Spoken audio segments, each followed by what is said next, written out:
YouTube, what is up? We are back with another video. Back from Colorado. I really was planning and trying on making a couple videos when I was in Colorado. I know I promised them. This is the second time I went on a trip and didn't record anything. I had two gyms lined up. I was really excited to go work out with some of these coaches in the Colorado region. And we had 4 rain delays on our softball tournament. So all of our free time pretty much out the window and didn't get any real videos done. It was all softball, which for me, it's great, but business-wise and YouTube video-wise, probably wanted to be a little bit more productive on this trip. But it was an awesome experience. Again, it was another sober kind of tournaments, recovering addicts. A lot of times we have a lot of recovering addicts at this tournament, and it kind of celebrates it. And it's really cool just to hear a lot of these people's stories. I talk about this a lot. I don't know if saving my life is the right word. I don't know if that's saving. I don't know if that's the right terminology for it all. But sport, and softball specifically, does an amazing job of simplifying and being a simple game in my life. And brain works in a lot of people's brains work like this, where there's just so many things going on, there's so many problems. There's aliens, there's simulation theory, there's your dog shitting on the floor, there's your family you have to take care of, there's your future family you got to take care of. It's why are you on this earth? All these complex, super complex ideas that you need to spend some time on and think about.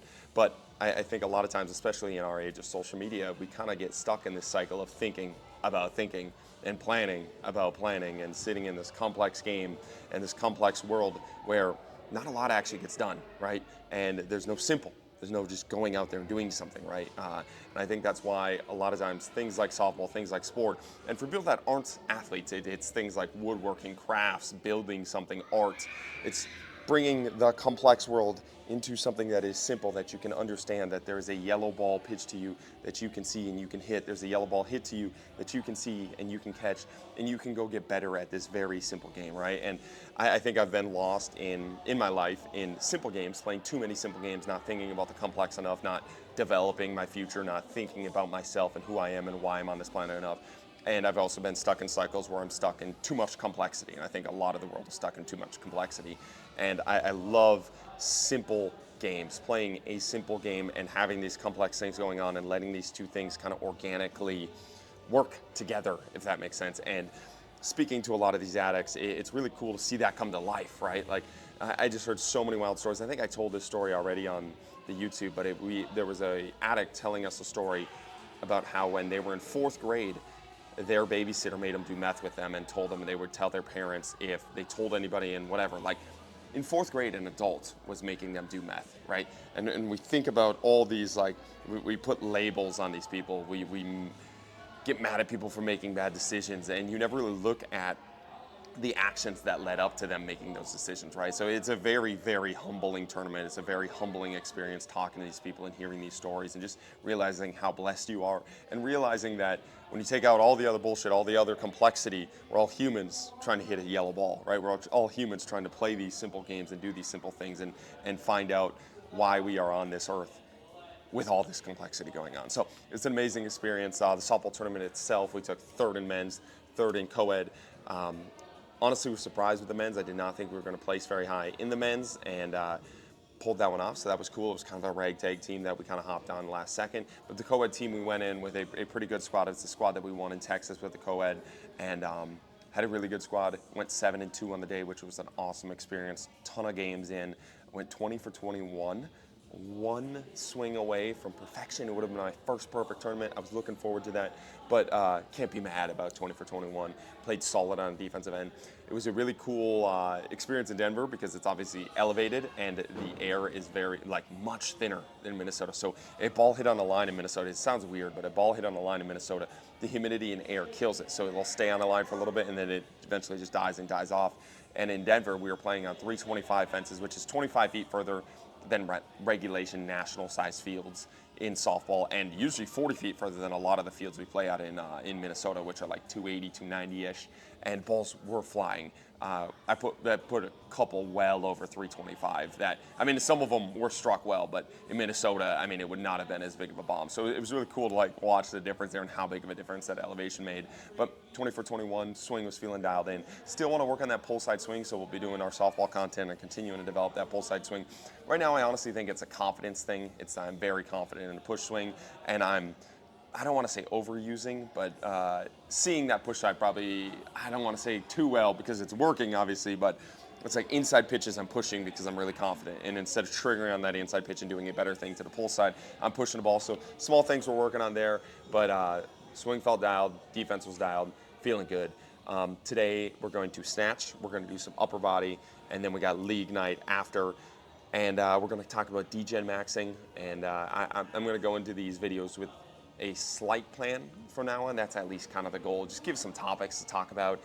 I think sometimes it's kind of like making a post where when I'm connected to the muse and things are going great, I can come up with some stuff on the spot. And I still want it to be organic and be able to do that.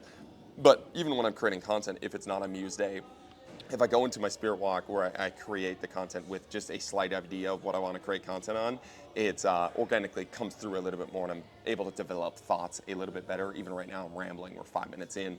And I think that's one of the things I want to do with these videos, just be a little bit more structured and let that chaos flow through the structure rather than just be straight chaos and have no idea what I'm talking about. Sometimes I finish these videos and I'm like, what the fuck did I just talk about for an hour? So we're going to talk about Degen maxing today and talk about some of the Colorado trips, but let's start with snatches. Let's get it. Boom.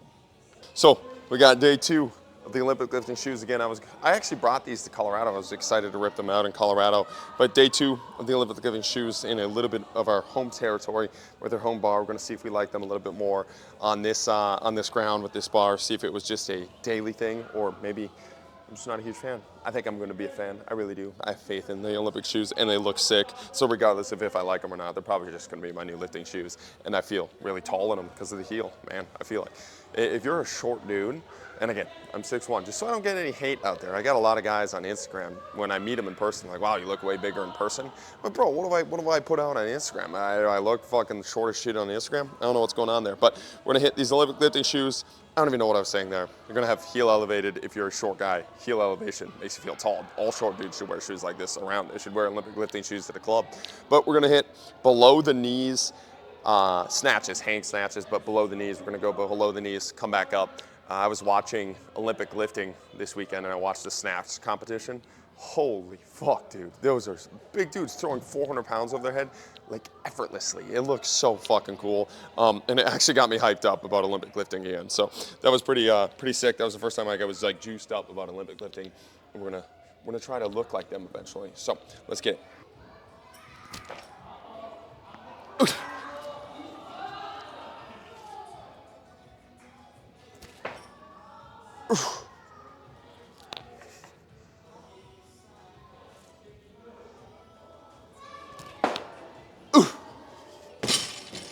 One of the things they repeatedly said when these guys were Olympic lifting is anytime it was a mislift, not every time, but a lot of times when it was a mislift, they said they went too fast off the ground. They were too fast off the ground.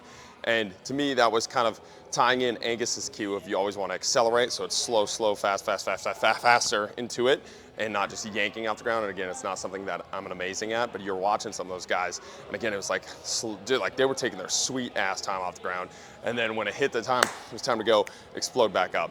And again, I know there's a ton of probably technical cues and things like that, but I kind of like the ignorance of approaching Olympic lifts in the way that I'm approaching them, especially when it comes to snatches and even cleans. When we did cleans, we just did them. We never actually thought about technique or doing anything like that. I think it's just less of a learning curve because I've done the movement for so long, but we were never taught acceleration of the bar like that or pulling slow. It was just yank and go, whatever you can do to get it up, which I think, again, there's beauty in that too. But I think there's beauty in the ignorance of approaching this completely blind and just learning and then thinking about cues and then feeling things like that. Just hearing Angus talk about them on YouTube video, hearing Will talk about them, and then watching in the Olympics and seeing what they say rather than just fully diving into a program or something super specific with Olympic lifting, which I'm sure I'll reach a point where my meatheadness just wants to improve faster, so I'll start doing that. But I really it's almost like a pure way to do this right now, and it's very enjoyable for me. So I can just pick up a cue and go try it and see if it works or not, whether it's stupid or not. It could be, there's like cues in softball now that I hear that I'm like, well, that's a stupid cue. Why would you give that? And it's like less peer for me, because I'm not even going to try that because I'm too smart, like I almost outsmart myself in it. Whereas the Olympic lifts, I just hear something and I'm like, fuck yeah, that makes sense. Let's go do that. So let's try to accelerate that bar.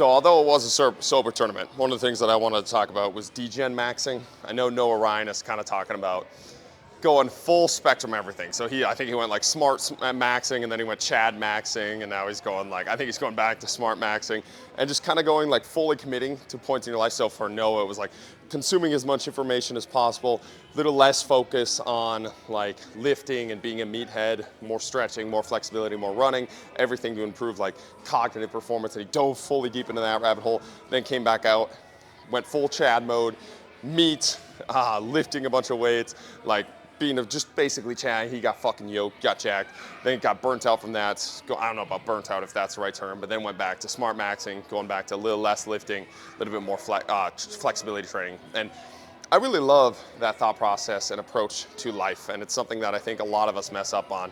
We kind of sit in these middle grounds of areas where we know we could do better, we know we could do worse, and we kind of just stay on this track. And one of the things that I have found myself personally helpful in quotations is Degen maxing, and something like last week was a Degen max week. So I got high for a concert on Tuesday, for a flight on Thursday, for a date on Friday, with the softball team on Saturday, and then Sunday for a flight back. So like 5 days out of the 7 last week, right? And I'm like once or twice a week typically, right? So that's a lot for me.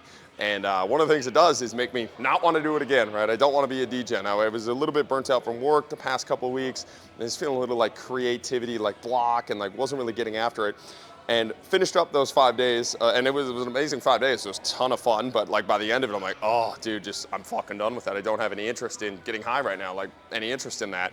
And I had a lot of interest in work, right? So today I was at my computer working, and I was enjoying it and getting after it. And again, I think that happens because I'm changing environments and actually going all one way, all the other way, rather than sitting in the middle ground and fighting myself like I think so many people do, and I catch myself doing it. It's like I'll smoke once a week and then I feel really bad about getting high once a week when I could have been doing something else, and that like eats at me, but I'm not really invested in work. I'm kind of spending a little bit of time on work and all the other places, and then inevitably I go get high again because I am fighting that rather than just like going full bore. And obviously, if you have substance abuse issues or anything like that, don't degen max. Don't take that as like literal information. I'm just saying something that's helpful for me, right? And this can be in all aspects. This can be strength training. Go balls to walls in strength training. Actually pursue a strength suit. And then when you get burned out on it and go speed pursuit, go agility pursuit, go skill pursuit, right? And I think a lot of times we fight those things. It's like, I'm not interested in the weight room right now. Then don't go do the weight room stuff. Go do the other things you're interested in. Actually fully pursue those things until you're completely burnt out of them, and then come back to something that's brand new. And I think if this is your circle of like that skill tree you see in a lot of video games, spike all the way out here until you have no interest. Stop spending any skill points there. Stop trying to go in this like holistic way. Spike, then come back to center, spike here, and then you have 2 spikes in the center, right?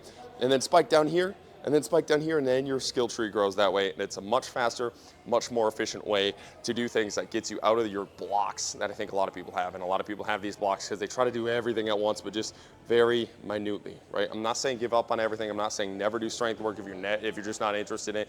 I'm just saying if you have blocks in your life and there's things that you just like feel like you're dragging ass through, it might be time to cut that thing for a couple weeks, a month. Maybe it is just a couple days, right? You just cut it completely rather than sitting at like a 7 out of 10. I think a 7 out of 10 gives you just enough to keep going and stay miserable in it. Go full 10 in something, full 0 in something, degen max for a little bit if you have to, then come back and you can work max, you can productivity max, you can creativity max, right? And now when I say degen max, it's more of a creativity max for me. But I think there's important times in your life when you should go do that rather than sitting in these kind of like middle ground cycles that a lot of us sit in. I mean, even same with these videos and lifting. Like right now, I'm definitely softball maxing, but then Olympic lifting maxing. I know a lot of my videos is just pretty much me just doing Olympic lifting. It's because of what I'm interested in right now, and I'm kind of like putting everything else on the back burner because it doesn't get me going in the morning, it doesn't get me excited to go lift, right?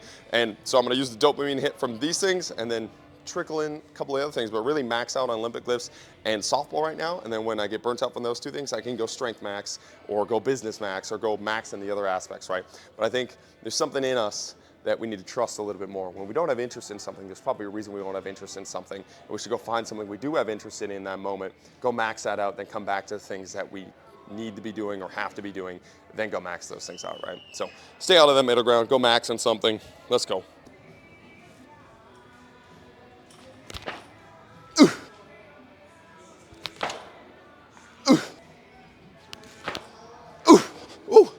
fell off there. Let's go. The Degen maxing, we do need to talk about a little bit of a date fail we had when we were in Denver. I love going on dates when I'm in like visiting new areas. I think it's just fun. You can meet a lot of random new people. Not really trying to get anything out. It's not like a weird, I don't know. I guess like the dating world is kind of goofy now. There's a lot of weird, creepy people, but you can meet a lot of cool, interesting people when you're traveling.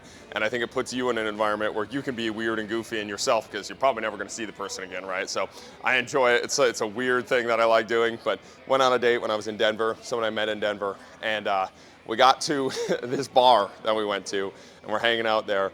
And there's like a lot of people going there. There was a lot of karaoke going on. It was a really cool environment. And a couple comes up to us, talks. We were talking for like 20 minutes, and they ask us to swap. And we find out that it's a polyamorous speed dating event was going on at the same time that we were doing this first date when we were there. And so polygamy is big in Denver, apparently, and we were asked for a wife swap on a first date.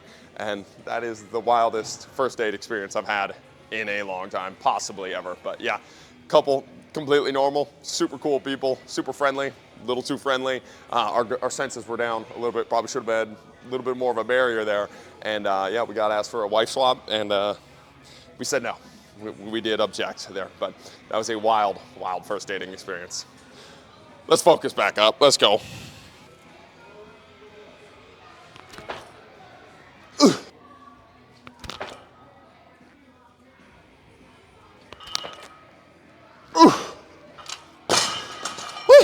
A subject that you guys probably care a little bit more about than Degen maxing is these Olympic lifting shoes.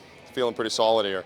Don't feel as snappy as I'd like. I think I'm focused a little bit too much on the acceleration, but I kind of like that focus, thinking about speeding that bar up, but I think I'm going a little bit too slow at the start, or I'm just not able to accelerate to the level I need.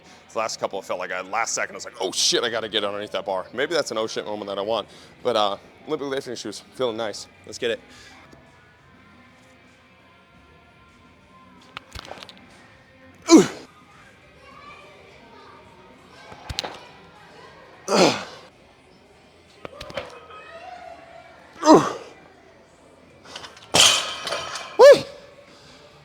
All right, let's finish up with some singles and then get to some bench. Let's go. Ooh, that was harder than I thought. I'm gonna hit that for another single before I go up. Timer was a little bit off there. So my goal with this next session here is to pull or start from the position that I feel like I suck at the most, and that feels the most awkward to me, which is like that below the knee, the transition from below the knee to like letting it clear and then using the hips. I feel like I'm not trusting letting it clear, so I'm keeping it out and then throwing the hips, but not actually at the bar, so I'm not making contact with the bar when I'm going up. But I looked at that last rep, it looked clean, it looked nice. I mean, clean for my snatches. I'm sure there's an amazing snatcher out there that was like, well, that looks ugly, no shit. But yeah, start from the worst position that I can. My goal is to be able to clean all of my PRs in like the worst possible snatch position that I can, so then regular snatches are easier, right? So it's kind of a thought process there. I do that with a lot of lifts. Why not do it with snatches? Let's get it. There we go, that was better. Woo! All right, go up in a little bit. All right, that last rep actually felt nice. I don't know if this is true or not, if that's why it's my issue, but it's like, I'm almost scared for it to go weightless. So that last rep, it felt weightless for a little bit, but that almost means like I have to catch it better with that shoulder, and I'm not very good at like actually, I don't know if it's like catching it in the stick, or if it's a shoulder mobility issue or what. I was talking to Kai Dot, he said it's probably not a shoulder mobility issue, it's just getting used to that catch. But like that last one, I felt it get light, it was weightless, and then it was like, oh, the shoulder wasn't used to catching that position at the top. And I think a lot of times I keep tension, especially when it's heavier, keep tension in the arm so I don't have that weightless position, but then you lose a lot of your pull. So I got to get used to catching it. Maybe do some drop catch overhead squats or some shit like that. But let's get it.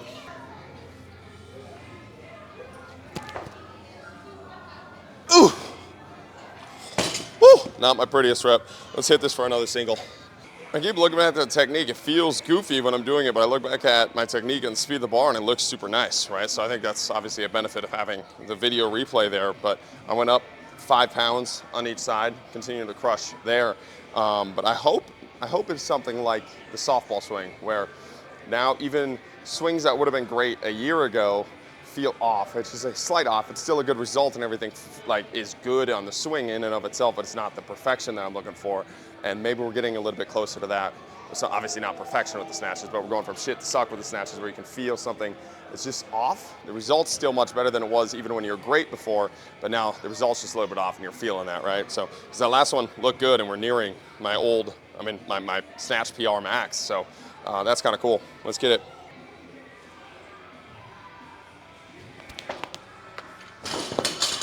Ooh. Woo! Was not ready for that one. I talked too much shit. We're gonna get that though. I just went too far back. That's the first time I actually dumped it backwards. Maybe that's a good sign, maybe that's a bad sign. Maybe we actually caught it in the position we were supposed to catch it in rather than go forward. Didn't feel too heavy though, so let's get it. Kind of just bailed on it because I got scared. One more, let's go. All right, let's not be a bitch. Let's get it this time. Here we go. Come on. Ooh, whee! Let's go. Cleanest that has felt in a while. That one actually felt really good. The last three felt good. I went too far back in my first one, and then I was scared of the shoulder, so I stopped at the second one, and the third one hit it just right. There's three little bears or whatever that fucking novel is. I don't know. Let's go bench. Here we go. Just ranted to you guys for about 3 minutes without a mic on over there. So that 185 you just saw. Now we're gonna do the intro to the 185. I'll probably put this intro there, show the 185, then hit the 225. Didn't edit anything there. There's still organic content. I just forgot my mic over there. But I was yapping about keeping it simple, stupid, and maxing, keeping it simple. Right now, that's kind of my programming philosophy, right? A lot of my energy is going into softball, a lot of my energy is going into Olympic lifting, and everything else makes me kind of want to die inside when it comes to movement and training right now. So I'm trying to keep everything else as simple as possible and microdosing a lot of the movement variability stuff that I do throughout the day. If I spend 2 hours in the gym in this singular slot, I leave feeling burnt out. Even like an hour and a half, I just leave feeling like I don't like the gym, and it's not a good feeling that I like having. So right now I kind of like going, hitting something heavy on an Olympic lift, hitting a main accessory, hitting couple accessories and then leaving, right?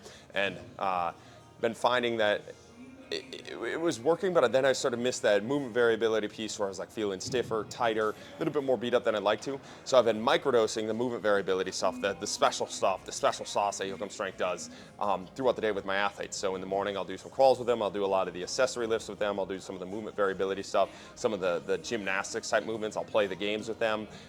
And that's how I'm kind of like microdosing a lot of that movement variability. And then when I get to my main session, I can just keep it simple, get in and out in an hour. I will Olympic lift for like 30 minutes. I'll secondary lift for like 15. I'll do some couple accessories that are main accessory for 15. Then I'm done. And that's just where I'm at right now. A year and a half ago, I was fucking loving the gym and ripping the gym and destroying it. I was spending like 2 hours a day and left feeling amazing, right? So again, it's just paying attention to those interest levels and then trying to find ways to mitigate that, right? So my mitigation right now is microdosing the things that I need throughout the day and being engaged and thoughtful about those things throughout the day. And then when I get to my main session, I can just get after it and get out and then go spend the rest of my time in the thing that I'm interested in, which is softball right now. We BP'd for 2 hours this morning. I'm gonna go BP after this, and then we got league night, right? So it's like a 5-hour day of softball. I know it's aggressive, but it's where my heart's at right now. So we're gonna keep crushing that. Let's get 6 rep max here on the drop catch bench. Let's go.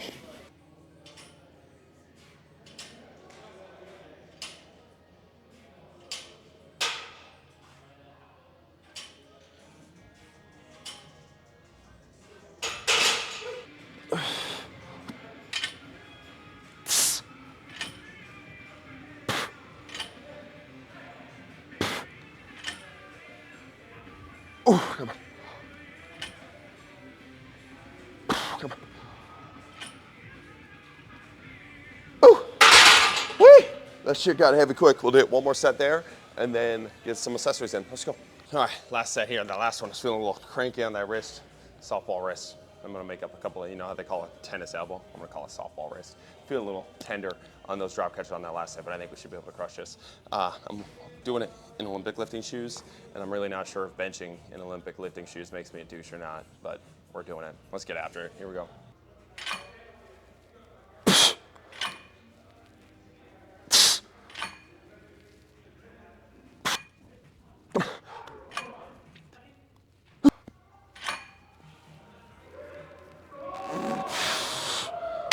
Oh, those are spicy. I really do feel like there's a hypertrophy response. Obviously, we look at Dak and his hypertrophy changes. Obviously, diet, volume, everything that goes into that. But And there's a cool hypertrophy response you get from those fast eccentrics that you don't really get from anything else. I feel my pecs way more doing these type of bench presses than any bench press ever. It literally feels like they're getting torn apart, ripped apart in the best way possible. So let's get to, I think we got some pinch block holds, we got some pullover isos, and then I think an arm farm finish. So let's get after that. Let's go. All right, I almost forgot to record these, but we got a 1 minute pinch block iso. 2 sets, 1 minute. It was supposed to be 2 minutes straight, but I pussied out and wasn't able to get it. So got a 1 minute hold here, finishing it up. We did left hand for 2 minutes already, right hand for 1 minute. Finishes it up. This one is spicy. I really want to continue to push this strongman kind of pinch block. I feel like I'm super, super embarrassingly weak at these, and most of my athletes are embarrassingly weak, so maybe it's just a skill set you got to gain, but nobody I've done this with has been instantly good at it, and it's something that I feel like is an absolute massive weak link in my chain that I could fix and probably would help a lot of the elbow and shoulder issues that I've been having through softball. Obviously, I get it's a load management issue, but let's level up the body, not level it down life. Get after it. Here we go. Woo! Mid hand is cramping. Thumb on fire. That's a moneymaker. Love that one. Feeling good. Hands feeling good. Elbow feels good. I think it's a good one. Again, post bench or post a bunch like squeezing. I don't know why, but it's like a whole new blood flow into that elbow and hands. Feels really nice. Let's get to some pullover iso, something I'm equally shit at, and go from there. And then we got this pullover iso, going lighter than you think you need to go on these. Stretching out that shoulder, feeling that pull in that lat. We got a 2 minute hold here. Moneymaker. Let's get it.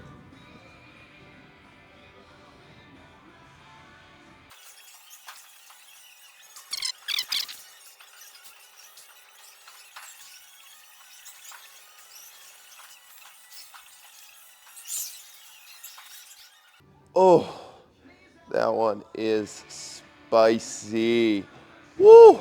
I feel like everything we do with the lats, again, this is bro science, so don't be quoting me on this. Everything we do with the lats is a pull and a squish and make everything tight and together. And I think a lot of times in sport, it's a little bit more long and lengthened and up there, even when you're doing a lot of reaching stuff and climbing. But even when you get to climbing and hangs, and obviously you can get some of the stimulus done climbing and hanging, but a lot of times the grip is the limiting factor. And the climbing specifically turns into that pull where you're shortening that lat, right? So I think hitting that iso, it's one of the few where you can really just lengthen and sit back into it and actually just feel how, it's almost like a Jefferson curl for the lats. It's like when you do a Jefferson curl with the hamstrings, you feel how just vulnerable those hamstrings are in that super lengthened position. And I think the same can be said with that pullover position. And obviously, the argument then is, well, just don't go where you're vulnerable, and you shouldn't go where you're vulnerable with too much load, right? Even with these, like I consistently have to tell my athletes to go lighter weight, lighter weight, lighter weight, right? But here's the thing, when you get to sports, you're not gonna get to pick to go into those vulnerable positions or not, whether it's an overhead position or a super lengthened hammy position, right? So I think building it up in the gym in a super controlled environment where you can progressively load it is super important, and I think it's just one that's not touched on a lot. And even like myself, like I don't touch on it enough. I go into those positions, I'm like, man, I feel like a totally new person because I haven't done that lift in forever, right? So need to focus on those a little bit more. But shoulders feel really nice there. We got a barn burner of some arms and some core, and then we're out. Let's get it. We're just gonna finish up. We got some preacher curls, tricep pushdowns, some core, some bent over rows, little arm farm. Core circuit, let's get it. Ooh, woo.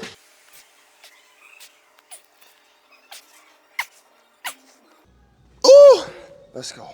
3 rounds of the circuit, 8 reps of everything. Tricep pushdowns, preacher curls, rows, and then the core exercise is 50 total. So nice and easy, keep it simple, stupid. Keep on with that, that mantra, let's go.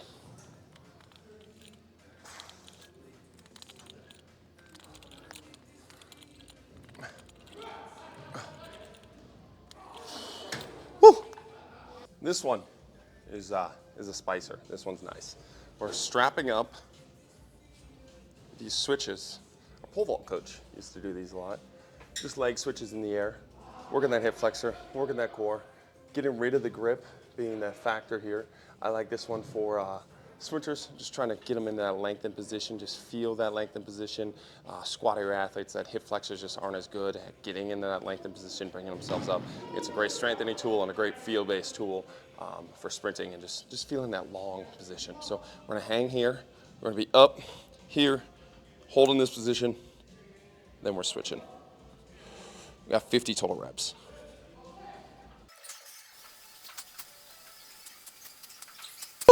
Those are spicy, feel amazing. Get a little bit of hang work done. Obviously not the grip, but feeling lengthened in that lat. And then it gets those hip flexors, lower obliques, lower core, on fire. Feels like money. Let's get to these bent over rows. Final set of everything here. Let's go. Then final round of everything here. I actually started with the bent over rows in this series. I know it's like the main secondary accessory. Why wouldn't you put it before the arms? I did. I just forgot to record it. So we're gonna do another set here. I mean, this is our third set of everything, but started this superset with this. This feels amazing after lengthening the lats and that pullover position. Feels like you can actually feel that lat rather than that bicep or grip taking over. And I'm just a big fan of the single arm rows. So let's get it 8 each.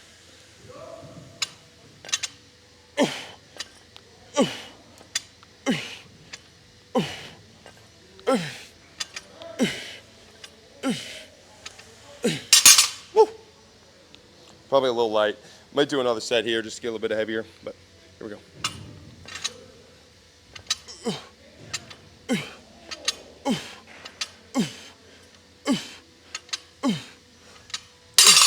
Woo! All right, finish up everything. We'll say goodbye. Let's get it. All right, YouTube, that is the day. We just finished up our third set, added a couple pounds to those bent over rows, feeling stimmed up, feeling ready to go. We're gonna hit some nukes at this league night softball. I'm gonna go crush a protein shake. I got Q&A question on what are my thoughts on protein shakes. I think for most people, they're money makers. Obviously, if you don't digest it very well, there's an issue there. I think you should get a high quality protein shake, something that's probably a little bit grass fed, something that doesn't, if it makes you poop right away, probably got a little bit of issue there, a little GI issue, probably not helping your ton there, but if you handle dairy well, if you handle whey well, and you find a good high quality source of protein powder, I think it's a moneymaker. And it's not a cheat code, it's not a game changer, but I really believe getting your satiation levels under control, I believe it's satiation, like your hunger levels throughout the day. I think if you down a protein shake when you wake up and you hit one of those after you work out, your hunger levels throughout the day just are a lot more steady, right? And I think the waking up one is big for a lot of people because I think so many people are inconsistent with their diets and it's all over the place. And I think there's times and places you don't want to have to be a robot with your diet, and I don't think that's the right way to do it. But I think having staples to your diet and things that like, okay, at this time I do these things, I think it helps you for when there's uncontrolled parts of your diet, where you're traveling, where you have work and you're not gonna have total say over what you eat, or not even what you eat, you can bring your own food, but when you eat, maybe it's an hour different every single day. And if you start your day off when you can control it at 6 in the morning, 7 in the morning, whenever you wake up, crush a protein shake, go hit your workout, I think it just sets everything on a little bit better of a foundation for you. So my thoughts on protein shakes, I think for most people, they're money. Obviously, find a good one. If it messes with your gut, do something a little bit different. But I think controlling your diets and having staples in your diet for when there is uncontrollable parts of your diet, or there are parts of your diet where you want to be uncontrollable, it helps a lot. Like if you want to go out and eat with friends, right? If you just have these staples, it helps those cravings, it helps your consistency, it helps how you feel. And I think those are really important things, right? So I like protein shakes. I think you should do them. I think I need to commit to them a little bit more, and I'm going to. We did one this morning. We did one. We're doing one after this workout. I feel good on them. I don't really have any gut issues. I don't poop after them. I don't feel gassy after them. But I handle dairy very well too, so that's something that's nice. But I made the Game Changer meme when this question was asked, because I think Game Changer was like the very first Huberman podcast, where it's like, now Huberman puts out a podcast and you have all these sauna bros that are experts in these things because they listen to like an hour and a half Huberman podcast. And I think Game Changers was the first one. The amount of DMs that I got, especially from athletes or just skinny fat people that have never done anything with their diets. They're like, this is the answer. I just watched this documentary. And I'm like, you might want to look into some of those studies and some of the things they're saying in that documentary a little bit more, but you do you. And obviously none of them actually stuck with it because it wasn't a real thing, but I just feel like Game Changers was the very first Huberman podcast where all these bro scientists came out and now we're experts because of a documentary, right? So I'm not against those documentaries. I'm not against Huberman podcasts. I'm not against anything. So I think you should look for information, be inspired by information, be excited by this information. We should also not just have it, if a singular podcast is totally changing everything you do in your life, you probably didn't have a good enough base level. You probably didn't have a good enough like level of like, oh, I actually know what the fuck's going on. And that just means you should look into that podcast a little bit more before you drink the Kool-Aid a little bit too much. There's times and places to drink the Kool-Aid. Again, I like the inspiration that these podcasts give you. But again, if it 180s everything you're doing, there's probably negatives to both sides of that. One, you didn't have a foundation set in your belief system already. And two, you're probably a little bit too easily influenced. And there's people that will influence you and use that, your influenceability. Is that a word? I don't know. They'll use that against you and convince you of some bullshit that's just not right, like the game changer. So get excited about those things. I don't think they're bad or negative or whatever. I just think we should look into our own stuff and not get Huberman into everything, not be the sauna bros about everything, right? So appreciate you guys watching. Hopefully this video was a little bit more put together. I don't know. I felt like I rambled still, but feeling pumped up, feeling good. Appreciate you guys watching. Keep chopping wood.